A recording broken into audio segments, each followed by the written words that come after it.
Baik, di mana timbal balasnya? Begini tuan-tuan.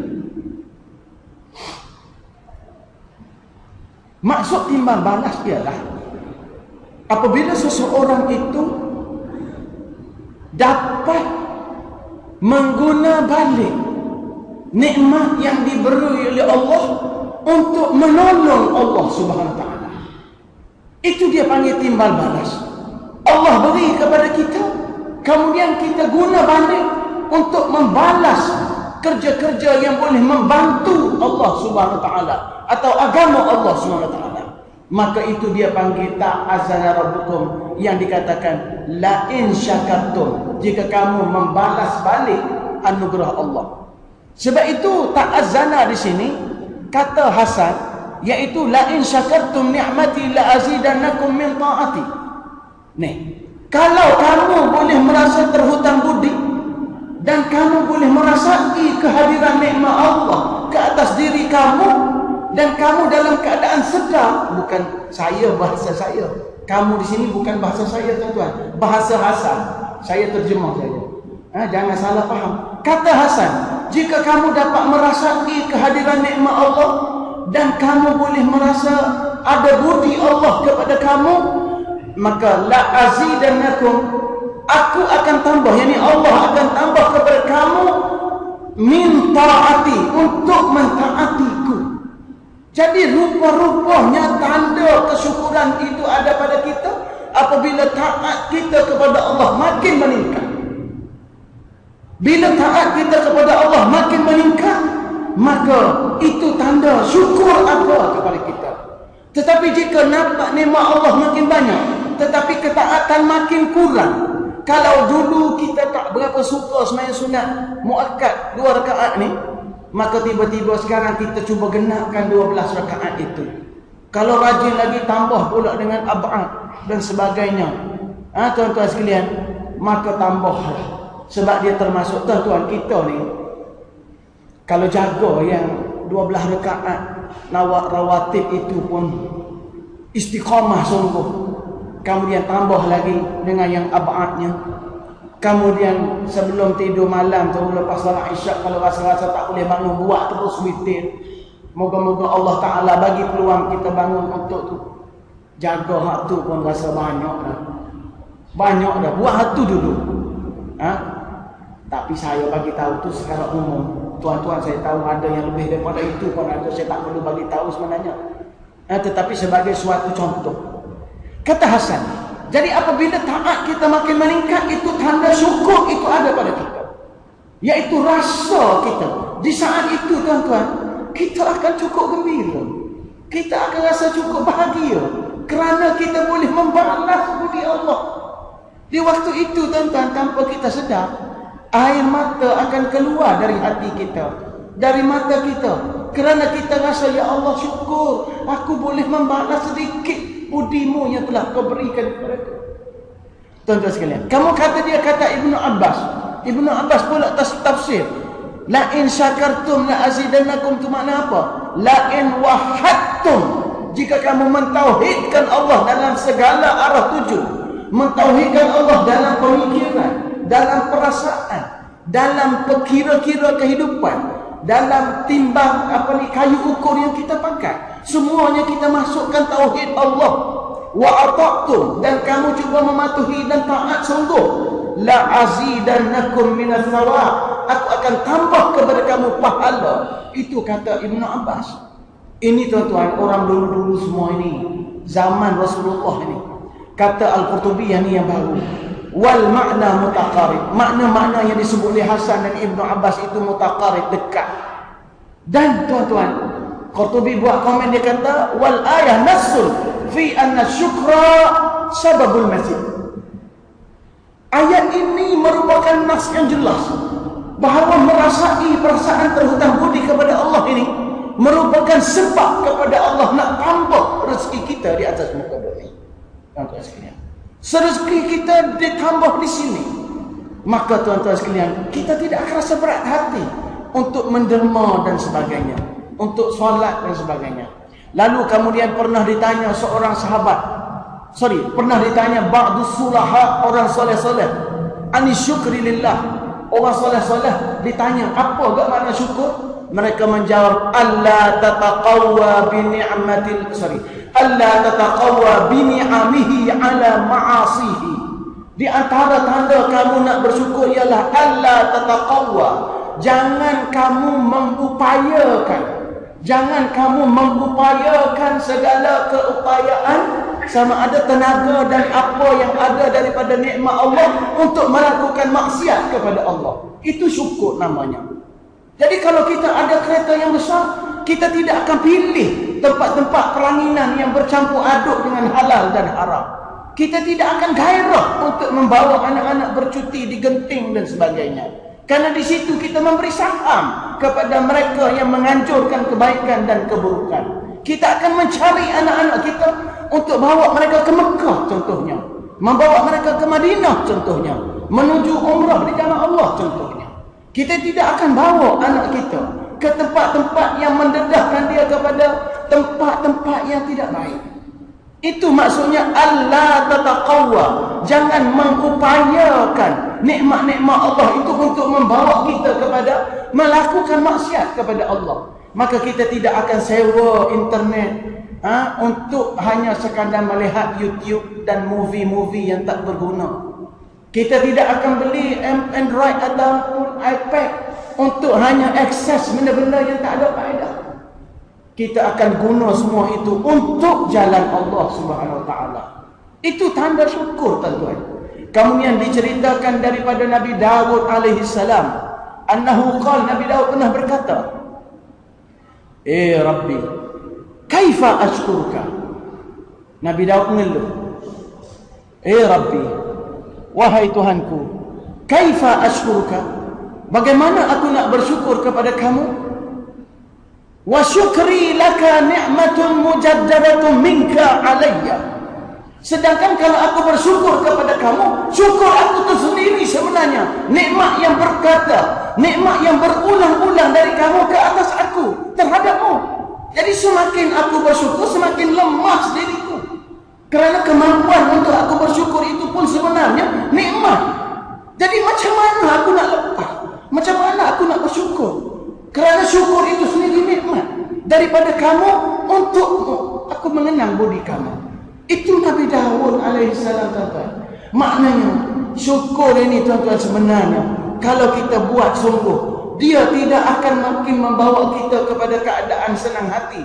Sebaliknya dia membawa kita semakin bertambah risau dan takut kepada Allah. Kerana mampu ataupun terlintas ataupun terfikir untuk bersyukur kepada Allah itu pun nikmat Allah. Maka Allah jawab kepada Nabi Dawud, ya Dawud, wahai Dawud, al-ana syakartani. Sekiranya sekarang kamu ada perasaan macam itu, wahai Nabi Dawud, maka waktu sekarang sebenarnya kamu sudah pun bersyukur kepada aku. Jadi senang kata kalau ikut dialog Nabi Dawud ini, syukur ialah perasaan sebab di hati, mengenangkan bertimpa-timpanya nikmat Allah ke atas kita. Al-Qurtubi berkata, fa haqiqatus syukri, hakikat syukur ialah ala haza, di atas makna ini, ayat ini, al-i'tirafu bin ni'mah lil mun'im, yaitu mengakui nikmat-nikmat yang diberi oleh Allah Subhanahu Wa Taala, wa alla yasrifha, dan agar dia tidak mengguna nikmat itu fi ghairi ta'atihi, pada bukan mentaatinya. Maka tuan-tuan sekalian, kita cek balik, bil elektrik akan naik lagi, tol akan naik lagi, apa lagi, tahun 2014 ni tahun naik. Maaflah saya sebut, sebab pada saya sebenarnya saya tak tahu. Dan naik pula, naik pelik-pelik. Pelik doa. Tu lah RM1.50 saya ada baca tadi. Akan jadi RM2.50 pun ada. Bukan naik 10 sen semua zaman Mahathir dulu. Zaman Mahathir dulu kita kata berat dah. Sebab naik tinggi-tinggi. Tuan-tuan sekalian, hari ini tuan-tuan, naik saja. Jadi selamat naik. Sebenarnya tahun 2014 Kita pun tak tahu tahun 2013 diumum TNB untung 7 point berapa bilion saya asalnya. Tapi naik juga. Wallahu a'lam. Di Malaysia ni ada orang kata yang turun satu saja hujan. Yang lain semua naik. Wallahu a'lam. Saya tak berani nak kata, tu kata mereka. Tapi dalam keadaan serba-serbi naik ini tuan-tuan sekalian, apa sebab Allah bagi kita? Saya pernah terbaca satu tulisan seorang syekh daripada Yaman. Dia kata, ini dia panggil azmatul ghala fil ma'ash, iaitu gejala naik harga dalam kehidupan sebenarnya adalah kerana sunnah kauniyah, iaitu sistem alam, sistem kehidupan manusia sudah rosak, di mana apabila manusia tidak lagi syukur kepada nikmat Allah, maka Allah akan tarik semua benda itu dari kehidupan mereka dengan cara mereka tak rasa. Ini ada ditulis pada tahun 1980-an ketika Yaman ditimpa kenaikan harga yang mendadak. Maka dia mengatakan kerana sunnah kauniyah, sistem alam ataupun kita kata nature, sistem alam yang sunnah Allah Ta'ala buat, iaitu memerlukan syukur dan berbelanja pada nyala Allah itu. Tuan-tuan sekalian, tetapi kita mungkin mengatakan, bukan begitu, dah lama nak naik, sebenarnya orang boleh tak naik. Tapi tuan-tuan sekalian, hakikatnya Syekh tu bagi tahu, dia kata bila berlaku benda macam ni, sunnah kauniyah yang ada dalam diri masyarakat sebenarnya sudah hilang. Apa dia? Orang bekerja untuk menjadi kaya, bukan orang bekerja untuk membantu masyarakat. Orang berniaga bukan lagi untuk memudahkan manusia, tetapi orang berniaga untuk mengaut keuntungan. Tuan-tuan sekalian, orang membuka pusat rawatan dan sebagainya untuk mendapat kekayaan. Tuan-tuan tengoklah iklan-iklan dalam radio, produk-produk kesihatan, perampingan, pelangsingan yang pelik-pelik. Harga pun kita dengar takut. Sekali beli, 10 kali beli, habis gaji sebulan. Tuan-tuan sekalian, tuan-tuan sekalian, apa pasal jadi gemuk-gemuk belaka ni? Sebab makan lebih. Cubalah makan kurus-kurus. Ubat-ubat itu tak laku, tuan-tuan. Tapi tuan-tuan sekalian, malahlah toket-toket kita kat sini yang buat semua itu. Kenapa jadi begitu? Sunnah kauniyah dilanggar. Makan nak sedap, makan nak banyak. Semua manusia menjadi hammuhu, kemewahan. Hammuhu iaitu ham ni dia punya keutamaan dia ialah untuk mendapat kemewahan dan keselesaan. Sedangkan Nabi berdoa, kalau tak silap saya lebih kurang kama qala, Allahumma ahyini faqiran wa amitni faqiran. Ya Allah, ya Tuhanku, hidupkanlah aku dalam keadaan fakir dan matikanlah aku dalam keadaan fakir. Bila seorang lelaki datang kepada Nabi, berkata, ya Rasulullah, inni uhibbuka, wallahi inni uhibbuka. Rasulullah tanya, mu kata apa? Inni uhibbuka ya Rasulullah.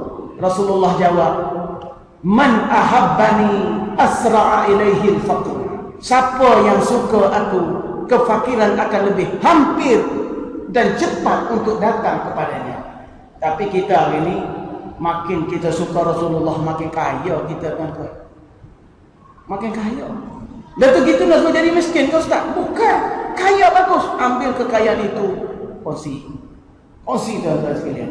Kongsi dalam bentuk yang bermanfaat.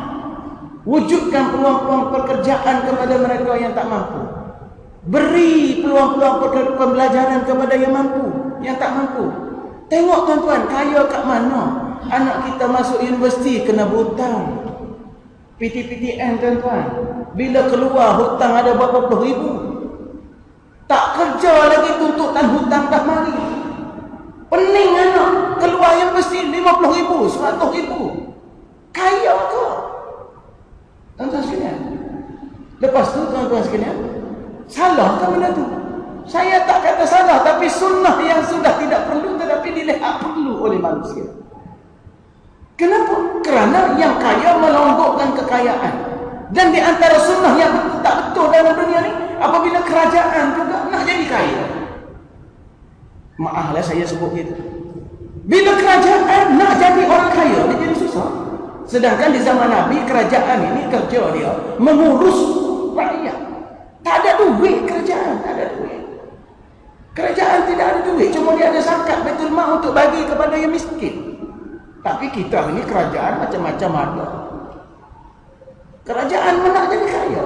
Itu jadi susah. Tuan-tuan sekalian. Tapi kalau saya cakap gitu, orang kata minggu depan tak main mengajar tu. Tak apa saya, tuan-tuan. Tak ada masalah. Bukan sombong. Tapi saya nak sebut di antara benda yang sunnah kauniyah yang sudah tidak betul, maka dia akan menjadi susah kepada rakyat. Baik tuan-tuan sekalian, masa pun dah masuk waktu. Saya berhenti setakat tu dulu. InsyaAllah kita sambung minggu depan kelebihan syukur. Tadi hakikat syukur. Wallahu a'lam, dan saya minta maaf jika ada kata-kata yang mengguris hati. Sebenarnya tidak ada niat untuk mengguris perasaan. Sebenarnya semua itu lahir kerana atas dasar tanggungjawab setakat yang saya tahu. Bismillahirrahmanirrahim. Alhamdulillahirabbil alamin. Wassalatu wassalamu ala rasulina al-karim wa ala alihi wa sahbihi ajma'in. Subhanaka la 'ilma lana illa ma 'allamtana innaka antal 'alimul hakim. La hawla wa la quwwata illa billahil 'aliyyil 'azim. Allahumma anfa'na bima 'allamtana wa zakkirna minhu ma nasina wa 'allimna minhu ma jahilna. Allahumma tammim lana taqsirana fi ada'i wajibatina wa qada'i a'malina. Allahumma ati nufusana taqwaha wa zakkiha anta khairu man zakkaha. أنت وليها مولاها. اللهم يسر ولا تعسر. ربنا زدنا علما نافعا وارزقنا فهما وافعا. اللهم ربنا آتنا في الدنيا حسنة وفي الآخرة حسنة وقنا عذاب النار. وصلى الله على سيدنا محمد وعلى آله وصحبه أجمعين والحمد لله رب العالمين. تقبل الله.